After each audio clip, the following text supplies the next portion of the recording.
Y'all, it's your boy ROMANTZ. My phone has been down for a few days. You can see I'm walking out of my shit workplace. If you can get me any other job in the world that beats the pittance that I'm making, I'm not going to tell you how much I make, but it's not that much. So if you can get me a job, I do have a college degree. I also have a felony. The felony is for possession with intent to deliver marijuana, which is now legal. And I'm a hell of a worker. I'm very intelligent and high-powered and all of that shit. So if you can find me a job, great. But that's not what today's show is on. First off, I want to welcome back everybody. I've been without a phone. Somebody stole my phone on Saturday. Today is now Thursday, and until I got all my shit ducks in a row this week, this is the first time I can film a real show. I do want to bring you the rest of my series on the Celts. That's coming tomorrow. We also got Friday shout-outs tomorrow. But today I'm going to do something a little bit more bubbly, more fun.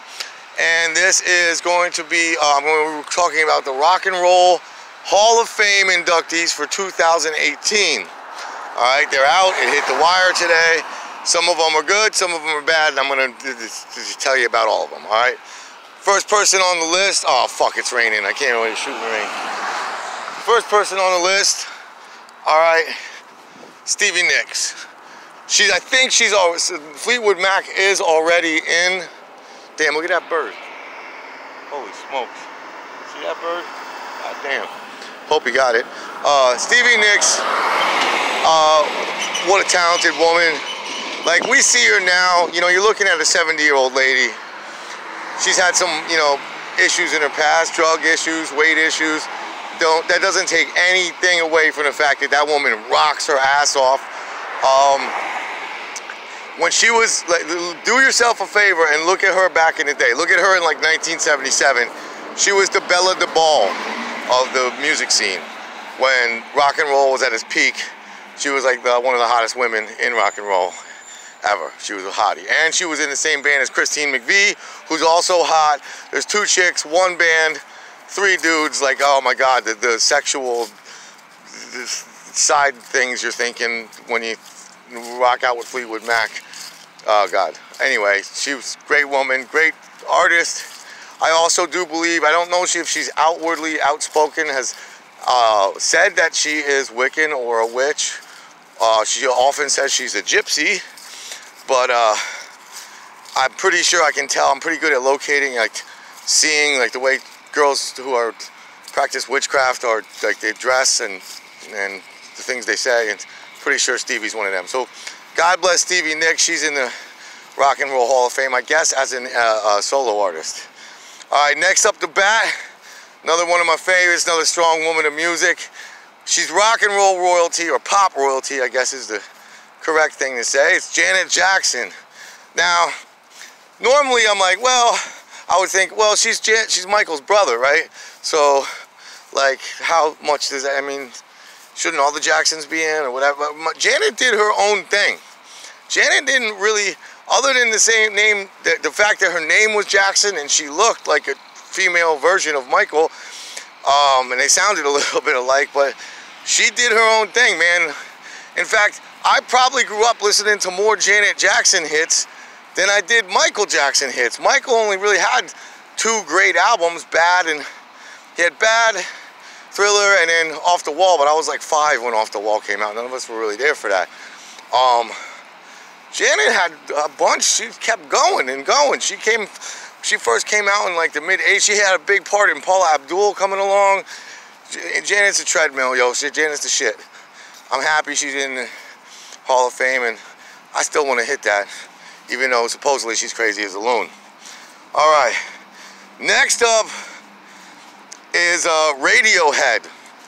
Why the fuck they are in the Rock and Roll Hall of Fame, I don't know, but it pisses me off. They're a one-hit wonder. Everyone's like, oh, Tom York, oh, Radiohead, they're the only band that matters. Shut the fuck up. They are a one-hit wonder. Get the fuck out of here. Well, anyway, those dorks are going into the Rock and Roll Hall of Fame. Def Leppard. I don't know, like, can Budweiser be put into the Hall of Fame? Can NASCAR be put into the Rock and Roll Hall of Fame? Def Leppard's like, when I think of Def Leppard, I was like, wow, I almost want to grow a mullet just thinking about them. I'm not a big Def Leppard fan. I'm not a big hair metal fan, and I'm even less of a fan of hair metal that like watered themselves down just to sell more records and weren't even metal anymore. Like their last couple albums, it was just like, why did you even bother growing long hair? Anyway, Def Leppard's in the Rock and Roll Hall of Fame. Next up is the Zombies. Now, if you don't know who the Zombies are, they're a 60s band. I'm surprised they're not in it yet. I think they're, for the most part, a one-hit wonder shit. I think they have a song called She's Not There, and you've probably heard it before. You know you've heard the Zombies music before. They're 50 plus years. I mean, these are probably 70, 80-year-old guys that are coming to accept the awards. So it's, give them the award. You know, they're the Zombies. You know, they rocked out with with Austin Powers in 1967 and shit. So, I have to run across the street, haters. Yeah, fuck yourself. All right, next on the list, we got The Cure, and I know what you're thinking. Wow, Richie, you like The Cure? You're gay. No, The Cure rocks. The Cure is badass. They were the integral part of, I guess, what was left of New Wave by the time I got to high school. They were, when I got to 9th grade, they had one of the biggest albums out, Why Can't I Be You? There's at least 3 Cure songs that I would like to cover in my life, dude. That dude is pretty weird. Very, like, looks like a clown that turned into a, I don't know, Walking Dead person or something, but The Cure rocks, all right? So they deserve to be in the Hall of Fame. God bless them. Also, we have last on the list in the inductees is a band called, a really unknown band that's important. They were integral in starting punk. The Sex Pistols idolized them. David Bowie was all up these guys' asses. Like, they were a big part of the glam scene. They were a big part of the very important, slept on and unknown London music scene of the mid to early 1970s, called Roxy Music. You probably have seen, they later on came out with a band, one of the guys had a band called ABC in the 80s,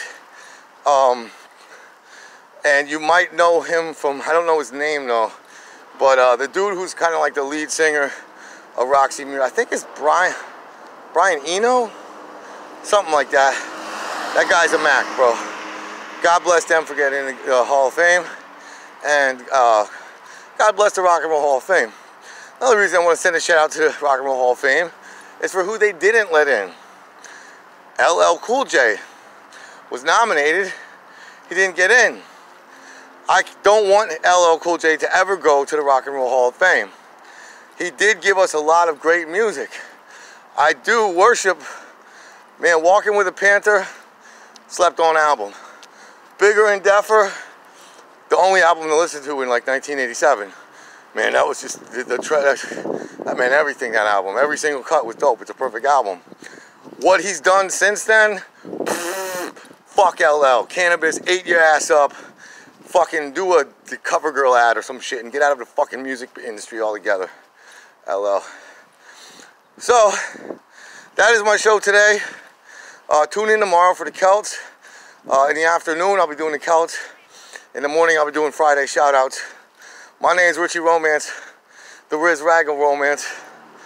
Remember, unnecessary beefs, more cows to breed.